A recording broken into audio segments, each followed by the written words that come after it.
A321neo.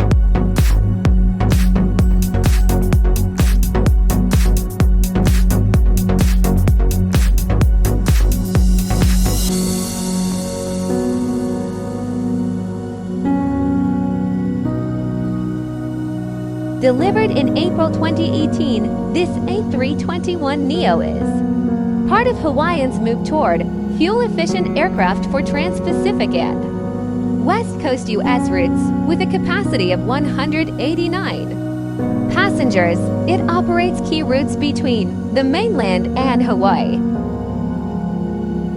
This model reflects the updated Pualani livery, showcasing the purple hibiscus-inspired tail art and Hawaiian's gradient motif along the fuselage, capturing the elegance and spirit of the islands.